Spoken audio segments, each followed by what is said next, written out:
Hello guys, welcome to study for civil services. देखिए, इस video में हम देखेंगे टॉप 50 न्यूज जो कि 2016 में बहुत इंपॉर्टेंट है। टॉप 50 करंट अफेयर्स है ये 2016 में जितने भी हुए हैं, और ये सभी एग्जाम्स के लिए इंपॉर्टेंट है। अभी आरओ का एग्जाम है 27 तारीख को, उसके लिए भी इंपॉर्टेंट है।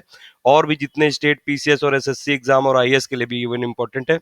इसमें हम हिंदी और इंग्लिश दोनों में देखेंगे। देखिए, हिंदी में भी लिखा हुआ है और इंग्लिश में भी मैंने पिक कलेक्ट करके इसमें लगा दी है, तो हिंदी और इंग्लिश दोनों में ये वीडियो होगा।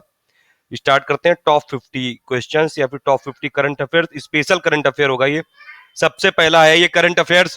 प्रधानमंत्री उज्ज्वला योजना कब स्टार्ट हुई थी? प्रधानमंत्री उज्ज्वला योजना स्टार्ट हुई थी 1 मई 2016 को, ये याद रखिएगा। और प्रधानमंत्री उज्ज्वला योजना, देखिए, कैबिनेट गवर्नमेंट ऑफ इंडिया ने 8,000 करोड़ रुपए इसके लिए अप्रूव किए हैं। और इससे क्या होगा, जो बीपीएल फैमिलीज होती हैं उनकी वुमेन के नाम पे, जो भी वुमेन होंगी रूरल की और अर्बन हाउस होल्ड की, उनको बीपीएल कनेक्शन मिलेगा, उसमें सब्सिडी मिलेगी। 5 करोड़ एलपीजी कनेक्शन दिए जाएंगे वुमेन को जो कि बीपीएल हाउस होल्ड से बिलोंग करती हैं 3 साल के अंदर। और 2016-17 का जो फाइनेंशियल ईयर है उसमें 2,000 करोड़ रुपए इसके लिए ईयर मार्क किए गए हैं, देखिए लिखा हुआ है। और उनको फ्री एलपीजी कनेक्शन दिया जाएगा। 1.5 करोड़ वुमेन है जो बीपीएल फैमिलीज की। और ये एक तरह से जो रूरल वुमेन होती हैं उनके एम्पावरमेंट के लिए काफी इंपॉर्टेंट स्टेप है, उनकी हेल्थ को प्रोटेक्ट करने के लिए और उनको एम्प्लॉयमेंट देने के लिए रूरल यूथ को। क्योंकि ये देखिए, जब ये योजना होगी तो कई सारे लोगों एलपीजी कनेक्शन दिया जाएगा, उससे कई सारा एम्प्लॉयमेंट जनरेट होगा। और जो वो रूरल वुमेन होती हैं उनको कई दूर दूर तक ये लकड़ी उकड़ी लेने जाना पड़ता है। जो फ्यूल वुड होता है, आज भी इंडिया की जो रूरल इकोनॉमी, वहाँ पे फ्यूल वुड लकड़ी जलाते हैं जो भी रूरल हाउस होल्ड हैं। और जनरली वुमेन को ही सफर करना पड़ता है। और जब चूल्हा जलाती हैं तो उसमें भी पॉल्यूशन होता है काफी, तो उसमें भी कई सारी ये सांस की बीमारियां हो जाती हैं। तो प्रधानमंत्री उज्ज्वला योजना काफी इंपॉर्टेंट है। 8,000 करोड़ रुपए की टोटल योजना है। 5 करोड़ एलपीजी कनेक्शन इसमें फ्री प्रोवाइड किए जाएंगे बीपीएल फैमिलीज को। सेकंड स्कीम है स्टैंड अप इंडिया। देखिए, एक स्टार्टअप इंडिया है, एक स्टैंड अप इंडिया है। स्टार्टअप इंडिया इसलिए चालू हुई थी कि जो भी स्टार्टअप्स हैं, कि नए जो भी इंटरप्रेन्योर्स हैं वो स्टार्टअप अपना क्रिएट कर सकें। उसी लिए पीएम ने स्टार्टअप इंडिया लॉन्च की थी। फिर एक स्टैंड अप इंडिया इसलिए किया था। स्टैंड अप इंडिया का मेन फोकस है वुमेन पे, एससी और एसटी पे। ये देखिए लिखा हुआ है। स्टैंड अप इंडिया में जो जितनी भी बैंक ब्रांच है इंडिया में, सब एटलीस्ट 1 SC ST और 1 वुमेन इंटरप्रेन्योर को फंड देंगे, लोन देंगे और उनको उनको सपोर्ट देंगे। 2.5 लाख अप्रूवल्स 3 साल में गवर्नमेंट का टारगेट है। और जो भी गवर्नमेंट बैंक का लोन होगा वो 7 साल में पेबल होगा, और 10 लाख से 1 करोड़ तक इनको लोन मिलेगा। तो स्टैंड अप इंडिया आप याद रखिएगा, वुमेन के लिए, एससी और एसटी के लिए है मेन बेसिकली फोकस इसका। और ये 6 जनवरी 2016 को इसको मंजूरी दी गई थी। और फाइनली देखिए, पीएम ने स्टैंड अप इंडिया स्कीम को लॉन्च किया था 5 अप्रैल 2016। तो ये दो डेट आप जरूर याद रखिएगा अगर आप ये स्टेट पीसीएस और एसएससी और बैंकिंग और ये सब एग्जाम देने जा रहे हैं। इसमें डेट डायरेक्टली पूछते हैं। तो स्टैंड अप इंडिया को मंजूरी दी गई 6 जनवरी 2016 को। और ये स्टार्ट कब से हुई थी, इम्प्लीमेंट, ये लॉन्च कब से हुई थी? 5 अप्रैल 2016 को। फिर तीसरा क्वेश्चन है, तीसरी न्यूज है, प्रोजेक्ट सलामती एक चालू किया गया है हरियाणा के लिए। हरियाणा गवर्नमेंट ने चालू किया है ये। हरियाणा गवर्नमेंट ने प्रोजेक्ट सलामती चालू किया है। इसका एम क्या है कि हेल्दी गैप मेंटेन रहे जो भी सक्सेसिव चिल्ड्रन होते हैं, और उसमें इंजेक्टेबल ये कॉन्ट्रासेप्टिव दिया जाएगा। और ये जो प्रोजेक्ट है ये लॉन्च किया गया था किसने? मनोहर लाल खट्टर, जो कि हरियाणा के मुख्यमंत्री हैं। चौथा न्यूज है कि किसने जल भ्रत मानचित्रण प्रारंभ किया। देखिए, काफी हिंदी कठिन है इसलिए मैंने इसमें इंग्लिश में भी लिखा हुआ है। तो Haryana to is has become the first state in India to have aquifer mapping done. मतलब हरियाणा में एक्वीफायर की मैपिंग डन हो गई है। एक्वीफायर का मतलब होता है जो ग्राउंड लेवल पे जो वाटर स्टोर होता है। ये इसलिए कर रहे हैं कि देखिए, कई सारे जो स्टेट हैं इंडिया में, 8 स्टेट हैं ऐसे, उसमें जो जल स्तर है यानी कि वाटर लेवल काफी कम हो गया है। तो इसीलिए हरियाणा ने किया है कि उससे जो भी एक्वीफायर में वाटर का लेवल है वो पता चल सके, और जिससे कि अगर वो उसको किसी तरह रिफिल किया जा सके, या फिर गवर्नमेंट उसके उस डायरेक्शन में कुछ स्टेप ले कि एकदम ही वाटर टेबल खत्म नहीं हो जाए, क्योंकि वाटर टेबल आजकल वैसे भी नीचे जाती जा रही है। तो ये सबसे पहला किसने किया है, मतलब एक्वीफायर मैपिंग इंडिया में सबसे पहले किस स्टेट ने किया है? हरियाणा ने। तो आप याद रखिएगा 8 स्टेट इसको करेंगे, 2017 तक इसको कंप्लीट करेंगे 8 स्टेट। तो सबसे पहला हरियाणा ने किया है। पांचवी अभी मैंने बताया, तो स्टार्टअप इंडिया और स्टैंड अप इंडिया एक साथ ये अनाउंस किया गया। तो फिर स्टैंड अप इंडिया जैसे 5 अप्रैल को ये लॉन्च की गई, स्टैंड अप इंडिया वुमेन और SC ST के लिए, और स्टार्टअप इंडिया ओवरऑल इंटरप्रेन्योरशिप को प्रमोट करने के लिए इंडिया में, जिससे कि ज्यादा से ज्यादा एम्प्लॉयमेंट जनरेट हो और ज्यादा से ज्यादा लोगों को जॉब मिले, उससे ज्यादा टैक्स आएगा, उससे ज्यादा गवर्नमेंट के पास फंड आएगा, उससे ज्यादा सोशल वेलफेयर स्कीम में गवर्नमेंट पैसा लगाएगी। तो स्टार्टअप इंडिया लॉन्च कब की गई थी? 16 जनवरी 2016 को। ये वैश्विक युवा विकास सूचकांक में भारत का क्या स्थान है, यानी कि इसको बोलते हैं ग्लोबल यूथ डेवलपमेंट इंडेक्स। वैश्विक युवा विकास सूचकांक को क्या बोलते हैं? Global youth development index. और इंडिया ने काफी पुअरली रैंक किया है इसमें, 133 रैंक है इसकी। देखिए, किसी भी इंडेक्स की रैंकिंग में आपको ये जरूर पता होना चाहिए कि वो पब्लिश किसने किया और इंडिया का उसमें क्या रैंक है। तो इसका पब्लिश किसने किया? कॉमनवेल्थ सेक्रेटरीट ने किया ये। और इसमें क्या देखा जाता है कि क्या प्रोस्पेक्ट्स हैं किसी कंट्री में यंग पीपल के लिए, एम्प्लॉयमेंट से रिलेटेड, एजुकेशन से रिलेटेड, हेल्थ, सिविक और जो भी पॉलिटिकल स्पेयर से रिलेटेड। इंडिया ने एक टोटल 183 नेशंस को इसमें इवेलुएट किया गया था, और इंडिया की रैंक है 133rd global youth development index. और इसको किसने कंपाइल किया? कॉमनवेल्थ सेक्रेटरीट ने। इंडिया ने काफी पोorly परफॉर्म किया है अपने नेबरिंग कंट्री से भी, जैसे नेपाल की 77th है, भूटान की 69th है, श्रीलंका की 31 है। और ये इसीलिए मतलब नेबरिंग कंट्री से काफी पोorly परफॉर्म किया है। बात तो चलती है कि इंडिया में डेमोग्राफिक डिविडेंड बहुत ज्यादा है, लेकिन अभी भी गवर्नमेंट को कई सारे स्टेप ऐसे लेने हैं कि उसको किसी तरह रीप किया जा सके, उसका बेनिफिट लिया जा सके। तो ये आप याद रखिएगा, इंडेक्स रैंकिंग है ये जितनी भी इंडेक्स की रैंकिंग होती है पर्टिकुलर ईयर में, ये काफी इंपॉर्टेंट होती हैं एग्जाम्स के लिए। सातवां न्यूज है कि वैश्विक नवाचार सूचकांक में भारत का क्या स्थान है? वैश्विक नवाचार सूचकांक को इंग्लिश में क्या बोलते हैं? Global innovation index. ये देखिए लिखा हुआ है। तो इंडिया की रैंक है ग्लोबल इनोवेशन इंडेक्स में 66th। और इंडिया की 2015 में कितनी रैंक थी? 81 थी। और इस बार 15 प्लेसेस का इसने जंप किया है, और 2016 में ग्लोबल इनोवेशन इंडेक्स में इंडिया की रैंक हो गई 66। जो भी गवर्नमेंट ऑफ इंडिया ने कई सारे स्टेप लिए हैं उसके हिसाब से हुआ है ये।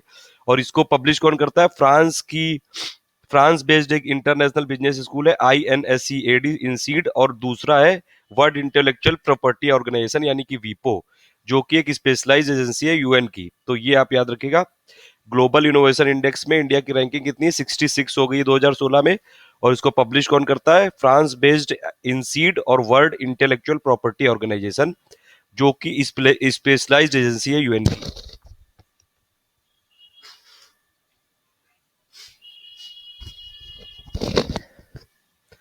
तो इंडिया का वैश्विक नवाचार सूचकांक में रैंक है 66, और ये आप याद रखिएगा। पहले स्थान पर कौन देश है? स्विट्जरलैंड है। 8 न्यूज है प्रधानमंत्री फसल बीमा योजना। ये स्टार्टिंग में जो 2016 स्टार्ट हुआ था तब की गई थी, और 13 जनवरी 2016 को किया गया था। इसका बेसिकली पर्पज यही कि जो इंडिया में एग्रीकल्चर का जो इंश्योरेंस होता है उसकी डेंसिटी बढ़ाई जा सके। जैसे अभी 20-22% के आसपास है, और इंडियन गवर्नमेंट का टारगेट है 40% से ऊपर लाना इसको। इसमें राबी फसल इंक्लूड होगी, खरीफ भी फसल इंक्लूड होगी, इवन हॉर्टिकल्चर भी होगा। और जो कई सारे डिजास्टर होते हैं वो भी, जो लोकल डिजास्टर होते हैं वो भी इसमें कवर होंगे। ये मैं इस पे पूरा एक डिटेल्ड वीडियो बना चुका हूँ, आप उस पे देख सकते हैं। प्रधानमंत्री फसल बीमा योजना, आप गूगल पे, ये यूट्यूब पे सर्च कर लीजिएगा, study for civil services by. तो Pradhan Mantri Fasal Bima Yojana by study for civil services, उसमें आ जाएगा। पूरा वीडियो मैंने डिटेल में समझाया हुआ है कि 1.5% किसको देना होगा। फिर जैसे ये राबी को, ये खरीफ के लिए है 2% है, फिर राबी के लिए 1.5% है। इतना बस लगेगा, और मतलब मिनिमम है ये, और बाकी जितना भी होगा गवर्नमेंट शेयर देगी। फिर वैश्विक भुखमरी सूचकांक में भारत का स्थान कितना है? 97th हो गया है। वैश्विक भूखमरी सूचकांक को इंग्लिश में क्या बोलते हैं? Global hunger index. इसमें 118 कंट्रियों को में सर्वे किया गया था 2016 में, और इंडिया की रैंकिंग है 97th। तो आप याद रखिए, देखिए इंडिया ने काफी लो स्कोर किया है इसमें भी, और इसमें स्कोर है 28.5 का, 100 तक, अगर 100 में से। और इंडिया की जो हंगर सिचुएशन है काफी सीरियस बताई है, और इस इंडेक्स को किसने पब्लिश किया है? IFPRI, यानी कि international food policy research institute में। तो वैश्विक भुखमरी सूचकांक में इंडिया की रैंकिंग 97th, यानी कि ग्लोबल हंगर इंडेक्स में इंडिया की रैंकिंग है 97th। और इस इंडेक्स को किसने पब्लिश किया है? International food policy research institute, IFPRI। किसी भी रैंकिंग के लिए आपको उसके किसने पब्लिश किया है और इंडिया की रैंकिंग क्या होनी चाहिए ये पता होनी चाहिए, पहला पार्ट है। बाकी सेकंड में देखते हैं। देखिए इसमें टॉप 50 करंट अफेयर्स और न्यूज देख रहे हैं हम 2016 की, जो कि सभी एग्जाम्स के लिए इंपॉर्टेंट है। State PCS, UP PCS, MP PCS, अभी जो आरओ एग्जाम है उसके लिए, और भी जितने एग्जाम्स होंगे, एसएससी और इवन यूपीएससी के लिए भी, क्योंकि इसमें मैंने हिंदी और इंग्लिश, देखिए इसमें हिंदी और इंग्लिश दोनों मैं आपको मैं बताऊंगा, और पिक्स भी मैंने कई सारी इसमें कलेक्ट किए हैं। हिंदी में लिखा हुआ है, इसमें मैंने साइड में इंग्लिश में भी लिखा हुआ है। पहला पार्ट देख चुके थे हम, और सेकंड पार्ट देख रहे हैं इसमें भी। अगर आपको ये अच्छा लग रहा है तो आप बताइएगा, फिर मैं एक टॉप 500 ये ईयर एंड पे आपको दूंगा, ये 2016 पे, कि वो जो भी 2017 में एग्जाम्स होंगे स्टार्टिंग में, तो एक साल की करंट अफेयर आती है, तो मैं पूरे ईयर की कंपाइल करके दे दूंगा आपको। अगर आप कमेंट करके बताइए कि इसमें आपको ये चाहिए 500 वाला कि नहीं। अभी इसमें पहले पार्ट में 9 तक देख चुके थे, 9 न्यूज देख चुके थे कि इंडिया की रैंकिंग ग्लोबल हंगर इंडेक्स में काफी लो है, 97th रैंक है ग्लोबल हंगर इंडेक्स में। और इंडिया की जो सिचुएशन है उसको काफी सीरियस बताया गया, और इस इंडेक्स को पब्लिश कौन करता है? IFPRI, यानी कि international food policy research institute. फिर ये 10वीं न्यूज है, असम जो शिखर सम्मेलन हुआ है ये उलान बटेर में हुआ था, जो कि मंगोलिया में है। देखिए इसमें लिखा हुआ है 11th एसएम समिट। ये एसएम का मतलब होता है एशिया यूरोप मीटिंग। तो ये 11वीं एशिया यूरोप मीटिंग हुई थी उलान बटार में, ये जो कि मंगोलिया में है, और इसका थीम क्या था? 20 years of SM partnership for the future. तो ये इसका थीम था, और ये जो 11th असम समिट हुई है, यानी कि 11वां असम शिखर सम्मेलन कहाँ पे हुआ है? उलान बटर में, मंगोलिया में। फिर ये 11वीं जो न्यूज है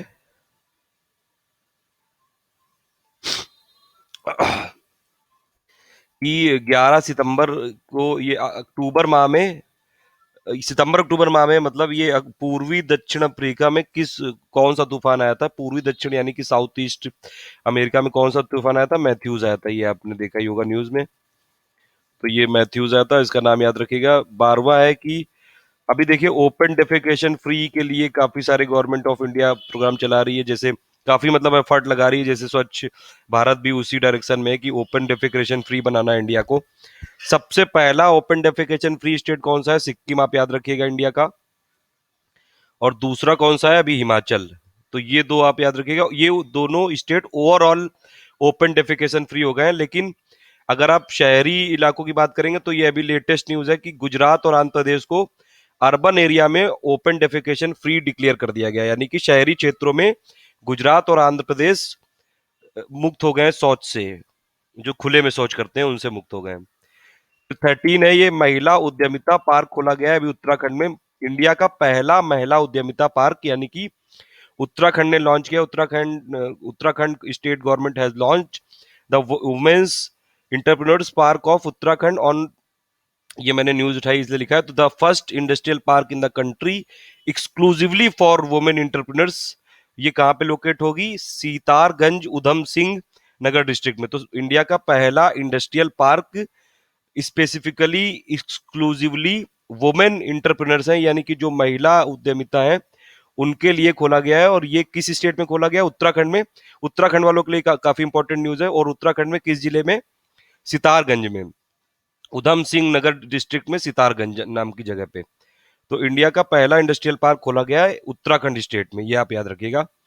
अब देखिए इंडिया में नेशनल पार्टीज, जो पॉलिटिकल पार्टीज होती हैं, इनको रिकॉग्निशन देता है इलेक्शन कमीशन ऑफ इंडिया। और अभी तक इंडिया में जो राष्ट्रीय दल थे वो 6 थे, 6 थे, और अब हो गए 7, क्योंकि तृणमूल कांग्रेस जो कि ममता बनर्जी की पार्टी है, वो उसको अब नेशनल पार्टी का दर्जा दे दिया गया है। तो अब टोटल अगर आप देखेंगे इंडिया में राष्ट्रीय दल कितने हैं, यानी कि नेशनल पार्टी इंडिया में कितनी, नेशनल पॉलिटिकल पार्टी, उसके लिए कुछ क्राइटेरियाज होते हैं, कुछ टर्म्स होते हैं कि आपको इतने नंबर, इतना परसेंट सीट कुछ स्टेटों में करनी होती है, इतना नंबर ऑफ वोट, वो मैं आपको बता दूंगा अभी अलग वीडियो में। टोटल अगर आपको चाहिए तो बताइएगा, मैं उसकी कंडीशन का एक छोटा सा वीडियो बना के दे देता हूँ कि कैसे किसी भी पॉलिटिकल पार्टी को ये नेशनल पार्टी का दर्जा और स्टेट पार्टी का दर्जा कैसे दिया जाता है। तो अभी आप याद रखिएगा, तृणमूल कांग्रेस को राष्ट्रीय पार्टी यानी कि नेशनल पार्टी का दे दिया गया स्टेटस। अब टोटल इंडिया में 7 राष्ट्रीय दल हो गए, 7 नेशनल पार्टी हो गई हैं। उनके नाम ये देखिए लिखे हुए हैं, कांग्रेस, भारतीय जनता पार्टी, दोनों सीपीआई पार्टी यानी कि communist party of India, communist party of India Marxist वाली, सीपीआईएम, और फिर बहुजन समाज पार्टी यानी कि बीएसपी मायावती वाली, और एनसीपी शरद पवार वाली, national Congress, nationalist Congress party, और फाइनली लास्ट में ये सातवीं जो पार्टी बनी, तृणमूल कांग्रेस। फिर 15वीं न्यूज है, सौर सुजला योजना कहाँ पे प्रारंभ हुई? सौर सुजला योजना को पीएम मोदी ने लॉन्च किया था सबसे पहले छत्तीसगढ़ में। तो आप ये याद रखिएगा, सौर सुजला योजना ये एक्चुअली फार्मर्स के वेलफेयर के लिए है, क्योंकि अभी भी इंडिया में पूरी तरह से इलेक्ट्रिफिकेशन नहीं हो पाया है। तो सोलर पावर जो इरिगेशन पंप्स है वो दिए जाएंगे फार्मर्स को, और इनकी कैपेसिटी कितनी होगी? 3 HP होगी, 3 हॉर्स पावर, और 5 हॉर्स पावर होगी। 3.5 लाख और 4.5 लाख के हैं। तो इसको ये गवर्नमेंट ऑफ इंडिया ने लॉन्च किया है, सौर सुजला योजना नाम है इसका। इसमें सोलर पावर के जो इरिगेशन पंप है, जो जिससे कि इरिगेशन यानी कि सिंचाई होगी, 3 हॉर्स पावर और 5 हॉर्स पावर के ये दिए जाएंगे ये फार्मर्स को। तो फार्मर्स वेलफेयर के लिए है, क्योंकि अभी गवर्नमेंट ऑफ इंडिया ने जो भी वो एक डिसीजन लिया है कि जो फार्मर की इनकम है इंडिया में, जो किसानों की इनकम है, उसको डबल करना है। तो उसी डायरेक्शन में आप ये समझ सकते हैं कि ये भी एक कदम होगा, इससे फार्मर्स को काफी लाभ होगा। तो इसीलिए ये सबसे पहली बार कहाँ पे किया गया? छत्तीसगढ़ में।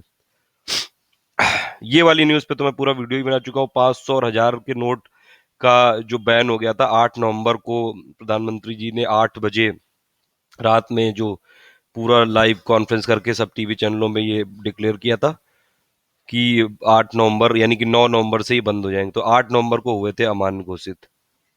ये आप याद रखिएगा, इसकी डेट याद रख लीजिए, 8 नवंबर 2016 था वो सुनहरा दिन इंडिया की इकोनॉमी में। सुनहरा था कि मतलब कैसा था ये तो आप खुद ही समझ सकते हैं। थोड़ी बहुत प्रॉब्लम तो हो ही रही है सबको।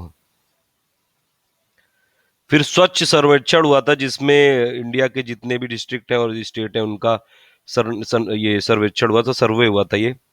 उसमें यूपी के 7 जिले शामिल थे, और उसमें से इटावा नहीं था, गाजियाबाद, कानपुर और वाराणसी था। फिर ये स्मार्ट गंगा शहर योजना ये लॉन्च की गई कब? ये लॉन्च की गई थी 13 अगस्त को। देखिए लिखा हुआ है 13 अगस्त। तो स्मार्ट गंगा शहर योजना ये लॉन्च की गई थी ये 13 अगस्त को। और ये देखिए जो नमामि गंगे का प्रोग्राम है गवर्नमेंट ऑफ इंडिया का, एक पूरा इंटीग्रेटेड और कॉम्प्रिहेंसिव प्रोग्राम है, उसी के तहत ये कुछ स्टेप हैं कि ये यूनियन मिनिस्टर जो वाटर रिसोर्सेज, देखिए इस पूरी मिनिस्ट्री का नाम भी आप याद रखिए, ये भी पूछा सकता है।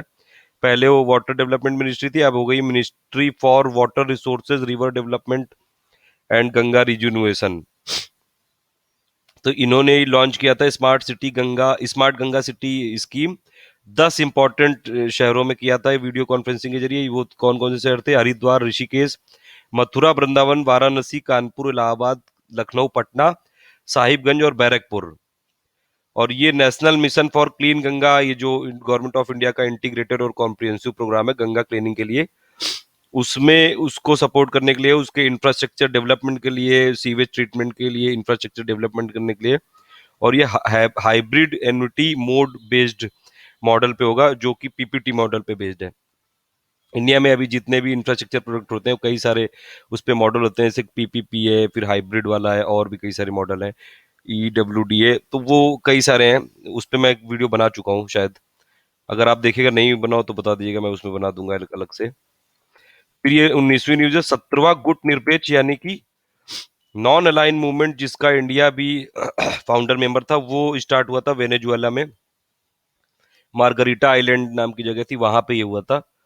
और इंडिया की तरफ से ऐसा दूसरी बार हुआ कि इंडिया के प्राइम मिनिस्टर नहीं गए, जबकि इंडिया इसका फाउंडिंग मेंबर था। पहली बार हुआ था जब ये जनता दल से मोरारजी देसाई नहीं गए थे, तब वो इंटरिम प्राइम मिनिस्टर थे। और दूसरी बार मतलब इंडियन प्राइम मिनिस्टर मोदी हैं, और ये कोई व्यस्तता भी नहीं थी यहाँ पे, फिर भी नहीं गए। तो ये एक तरह से इंडिया का नॉन अलाइनमेंट से थोड़ा सा दूरी टाइप की है ये, क्योंकि अब इंडिया नॉन अलाइन नहीं रह गया है। इंडिया यूएस की तरह के काफी क्लोज आ गया है, और रशिया के भी क्लोज है। तो एक तरह से अब इंडिया की नॉन अलाइनमेंट वाली पॉलिसी को जो भी प्रेजेंट गवर्नमेंट है उसको इतना ज्यादा कर नहीं रही है, इतना ज्यादा इसको प्रमोट नहीं कर रही है। वैसे इसको काफी ज्यादा प्रमोट किया जा सकता है। जितने भी वर्ल्ड के जो लो डेवलप्ड इकोनॉमीज हैं, जो पुअर कंट्रीज हैं, उनको साथ में लेके 80 से ज्यादा 120 के आसपास इसके मेंबर हैं, और इसको वर्ल्ड में इंडिया इसमें लीडरशिप अपनी शो कर सकता है। और कई सारे मुद्दों पे एक पूरा एक ग्रुप बना के इसमें इंडिया की आवाज सुनी जा सकती है। तो ये है सेकंड पार्ट। थर्ड पार्ट अगर बनाना हो तो जल्दी से कमेंट कर दीजिएगा। टॉप 50 के जो करंट अफेयर्स हैं और जो न्यूज है 2016 की, उसको इंग्लिश और हिंदी दोनों में देख रहे हैं हम। 2 पार्ट देख चुके हैं इसका और ये थर्ड पार्ट है। इसमें 19 न्यूज तक देख चुके थे हम कि जो 17th नॉन अलाइन मूवमेंट यानी कि गुट निरपेक्ष जो सम्मेलन हुआ था वो वेनेजुएला में हुआ था, और उसमें पीएम मोदी नहीं गए थे। और ये दूसरी बार ऐसा हुआ है जब इंडिया से कोई प्राइम मिनिस्टर नहीं गया। पहली बार हुआ था मुरारजी देसाई नहीं गए थे 79 के आसपास, 1979 के आसपास, और ये दूसरी बार हुआ है। 20th न्यूज है कि जुलाई महीने में जो ब्रिक्स युवा सम्मेलन हुआ था, जो ब्रिक्स यूथ समिट हुआ था, वो कहाँ पे हुआ था? गुवाहाटी में। तो आप याद रखिएगा। फिर ये 21वीं न्यूज है कि मध्य प्रदेश गवर्नमेंट ने एक्चुअली एनीमिया फ्री करने के लिए मध्य प्रदेश को एक ये अभियान चलाया है। इसको बोलते हैं लालिमा अभियान। 1 नवंबर से ये स्टार्ट हुआ है। तो अनीमिया मुक्ति के लिए लालिमा अभियान किस स्टेट ने चलाया है? ये न्यूज, ये करंट अफेयर्स है, और ये चलाया है मध्य प्रदेश ने। ये आप एकदम रट लीजिए इसको। ये जो टॉप 50 के करंट अफेयर, ये मोस्ट इंपॉर्टेंट है और ये हर एग्जाम के लिए इंपॉर्टेंट है, आप याद रखिएगा। एज इंडियन भी आपको ये सब जानने चाहिए। तो ये मैं अभी लाया हूँ, और टॉप 500 का भी मैं सोच रहा हूँ, लेकिन मुझे कमेंट चाहिए कम से कम 100। अगर 100 कमेंट आपके आ गए इस वीडियो पे, तभी मैं उसको स्टार्ट करूंगा। कि अगर 100 लोगों की कम से कम डिमांड होनी चाहिए, तभी बनाएंगे उसको। टॉप 500 का बनाएंगे फिर। तो इसमें लालिमा अभियान मध्य प्रदेश गवर्नमेंट ने चलाया, और इसका एम क्या है? मध्य प्रदेश को अनीमिया फ्री करने के लिए। फिर प्लास्टिक की कप और प्लेट पर प्रतिबंध लगा दिया गया है फ्रांस गवर्नमेंट के द्वारा। ये आप एक न्यूज याद रखिएगा। फिर एक कौशल्या सेतु स्कीम है, ये महाराष्ट्र गवर्नमेंट ने चालू की है। ये आप याद रखिए कि स्टूडेंट्स जो होंगे महाराष्ट्र स्टेट बोर्ड के सेकेंडरी और हायर सेकेंडरी के, जो फेल हो जाते हैं क्लास 10th में और एसएससी एग्जाम्स में, उनको स्किल डेवलपमेंट कोर्सेज में डाला जाएगा। उनको स्किल डेवलपमेंट उनका किया जाएगा। ये इसलिए किया जाएगा कि ताकि जो भी स्टूडेंट फेल हुए हैं 10th क्लास में और एसएससी एग्जाम में, वो उनका साल बर्बाद ना हो और उनको स्किल डेवलपमेंट भी मिल जाए। तो एक तरह से ये स्किल इंडिया जो मिशन है प्रधानमंत्री मोदी जी का 2020 का, उसको सपोर्ट करने के लिए है। और मोदी जी वैसे भी जो भी स्कीम लाते हैं उसको किसी ना किसी तरह मेक इन इंडिया से, डिजिटल इंडिया से, और ये जितनी भी इनकी स्कीम है, पेट स्कीम है, स्वच्छ भारत है, उससे किसी ना किसी तरह जोड़ देते हैं उसको। और महाराष्ट्र में भी बीजेपी की गवर्नमेंट है, तो इसीलिए ये अच्छा एक प्रयास है कि कौशल्या सेतु इसका नाम है। कौशल्या सेतु पहल यानी कि कौशल्या सेतु जो ये इनिशिएटिव है, ये किस गवर्नमेंट ने लिया है? ये महाराष्ट्र की स्टेट गवर्नमेंट ने लिया है। आप इसको याद रखिएगा। 24th अंतरराष्ट्रीय बौद्धिक संपदा अधिकार सूचकांक, बड़ी कठिन हिंदी है यार इसकी, इसीलिए इसको इंग्लिश में बोलते हैं इंटेलेक्चुअल प्रॉपर्टी इंडेक्स, जो कि United states chamber of commerce यानी कि यूएससीसी ने ये पब्लिश करता है। और इसमें इंडिया की रैंकिंग सेकंड लास्ट है। इंडिया सेकंड आया है पीछे से, लास्ट से इंडिया सेकंड आया है। 38 कंट्रीज का इसमें सर्वे हुआ है और इसमें इंडिया की रैंकिंग है 37th। और ये 38 वो कंट्री हैं जो कि वर्ल्ड की जीडीपी में, ग्लोबल जीडीपी में 85% का इसमें शेयर रखती हैं। वेनेजुएला को लास्ट रैंकिंग दी गई है और इंडिया को 37th है। तो ये जो इंटेलेक्चुअल प्रॉपर्टी इंडेक्स है, इसमें इंडिया की रैंकिंग 37th है। देखिए किसी भी रैंकिंग में मैं आपको कई बार बता चुका हूँ, आपको इंडिया की रैंकिंग कितनी है ये पता होना चाहिए, और उसको पब्लिश कौन करता है, ये 2 चीजें आप जरूर याद रखिएगा बस। उसके अलावा फिर वो जैसे रैंकिंग होती है उसके नाम से ही पता चल जाता है कि वो किससे रिलेटेड है। जैसे इंटेलेक्चुअल प्रॉपर्टी ये इंडेक्स से रिलेटेड है, यानी कि इंटेलेक्चुअल प्रॉपर्टी राइट्स की क्या पोजीशन है किस कंट्री में, तो उस हिसाब से है ये। और ये कौन पब्लिश करता है? United states chamber of commerce. फिर वर्ल्ड मेडिकल एसोसिएशन के नए ये अध्यक्ष निर्वाचित हुए केतन देसाई, ये भी इंपॉर्टेंट न्यूज है। उत्तर प्रदेश में गांवों को स्मार्ट, देखिए आरओ जो एग्जाम है उसके लिए स्पेशली है ये, बाकी भी एग्जामों में यूज कर सकते हैं इसको। इस जो भी ये टॉप 50 की न्यूज है। उत्तर प्रदेश में देखिए पूरे इंडिया में तो स्मार्ट सिटी बनाने की बात चल रही है, लेकिन उत्तर प्रदेश गवर्नमेंट ने गांवों को स्मार्ट बनाने की एक योजना बनाई है और उसका नाम है आई स्पर्श।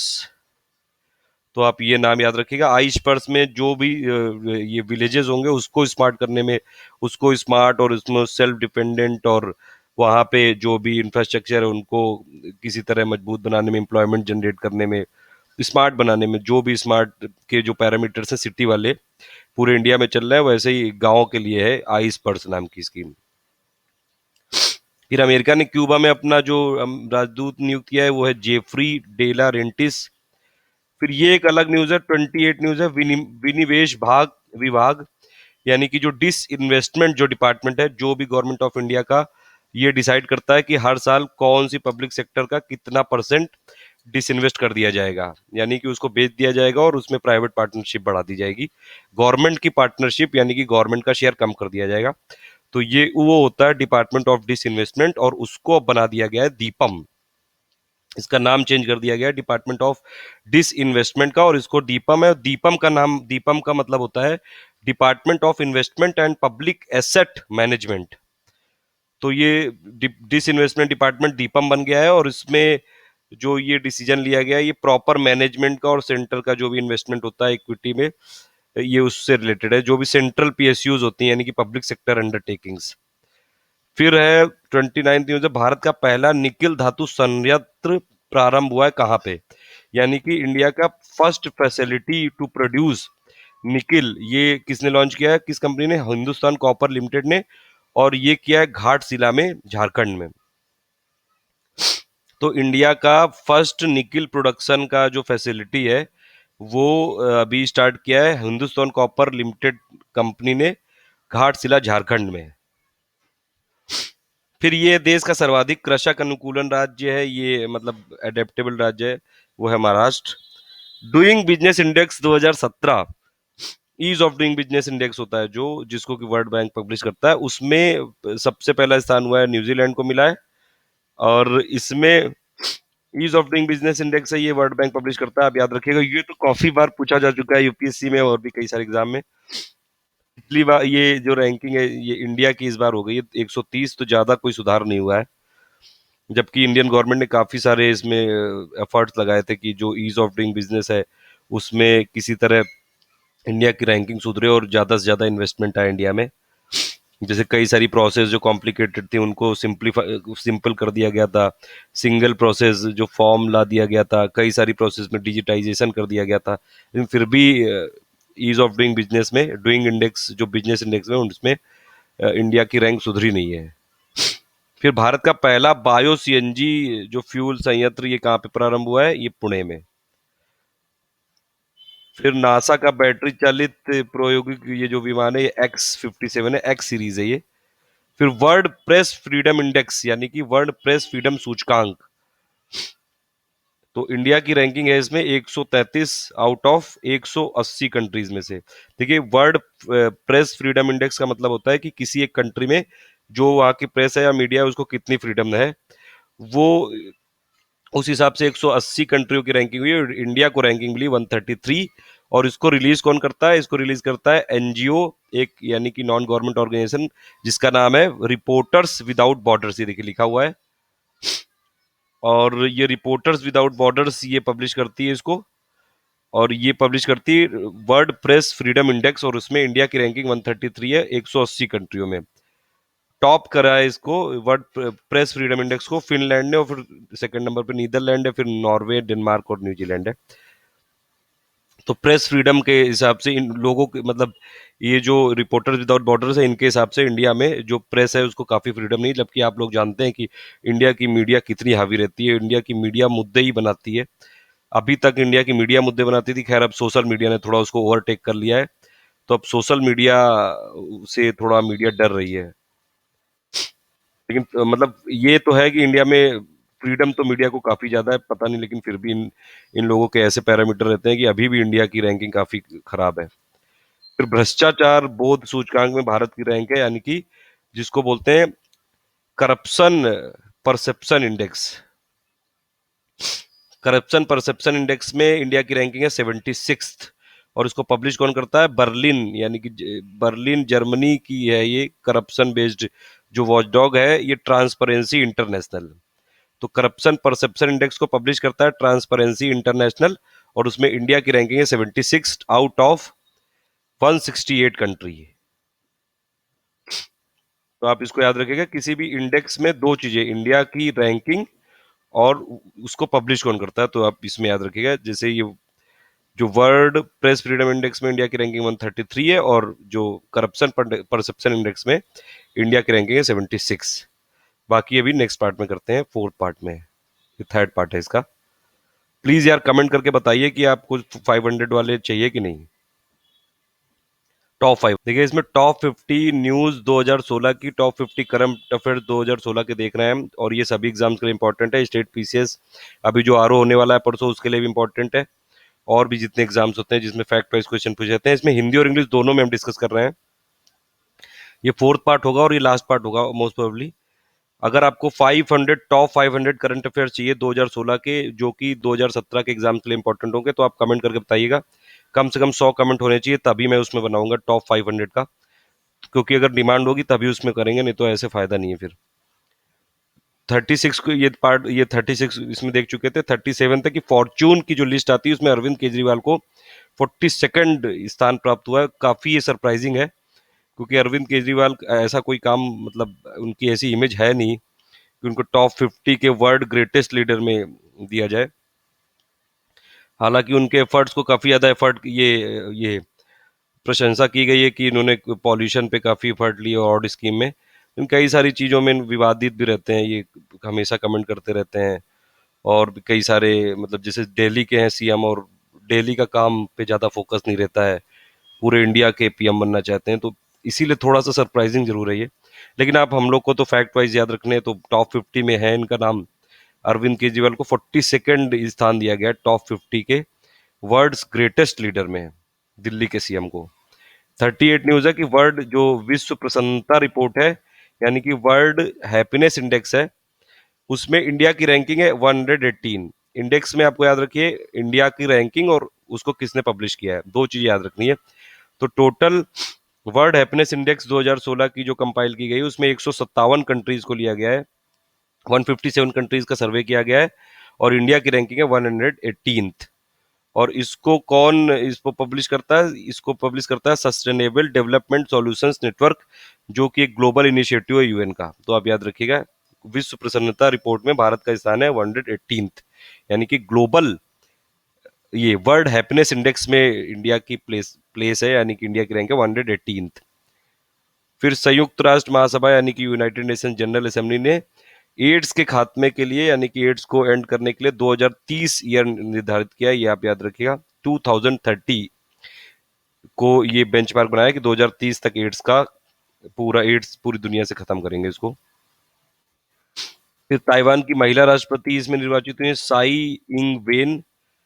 फिर देखिए ये काफी इंपॉर्टेंट है, सौर ऊर्जा यानी कि सोलर एनर्जी में प्रोडक्शन वाइज सबसे ज्यादा, मतलब सबसे ज्यादा प्रोडक्शन कहाँ पे होता है, किस कंट्री में, वो होता है चाइना में। देखिए दो ये पिक है, आप इसको ध्यान से देख लिए, ये कई सारी इसमें आ सकती हैं एग्जाम में, ये मैंने इसीलिए ये हिंदी और इंग्लिश दोनों में बनाया है वीडियो। देखिए टॉप 10 कंट्रीज अगर आप 2015 की देखेंगे इंस्टॉल कैपेसिटी के हिसाब से, तो सबसे ऊपर है चाइना 22% के साथ है। पूरे वर्ल्ड में जितनी भी मतलब इंस्टॉल कैपेसिटी है फोटोवोल्टाइक बेस्ड जो सोलर एनर्जी की, उसमें चाइना नंबर 1 पे 22.5% है चाइना की।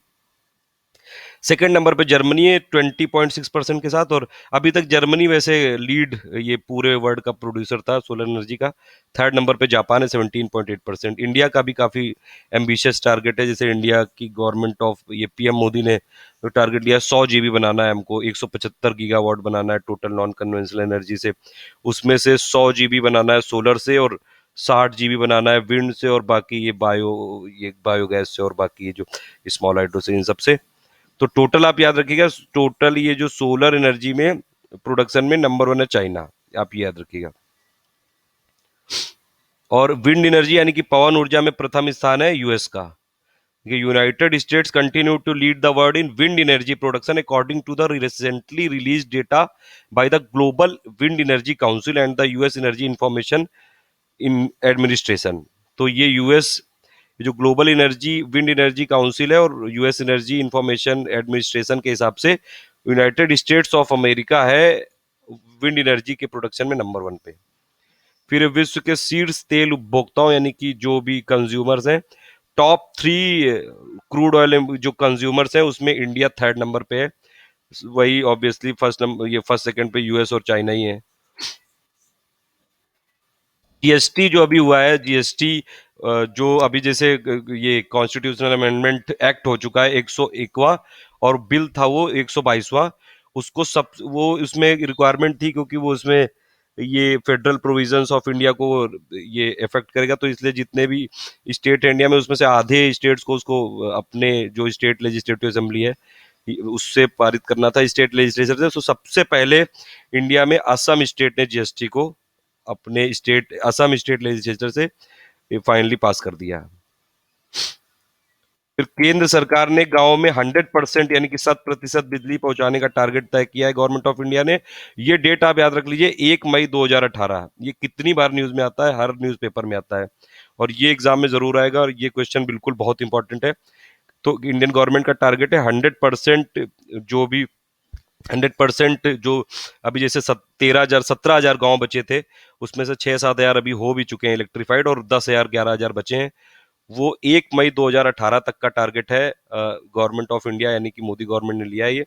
1 मई 2018 तक पूरे इंडिया को के जितने भी विलेजेस हैं उसमें 7%, 100% बिजली पहुंच जाएगी। आएगी कितनी ये तो वक्त ही बताएगा, क्योंकि अभी भी जैसे अर्बन एरियाज में भी 7% बिजली तो है, लेकिन कई जगह कटौती भी होती रहती है। तो ये आप ये टारगेट आप याद रखिएगा, मेन इस पे फोकस करिए।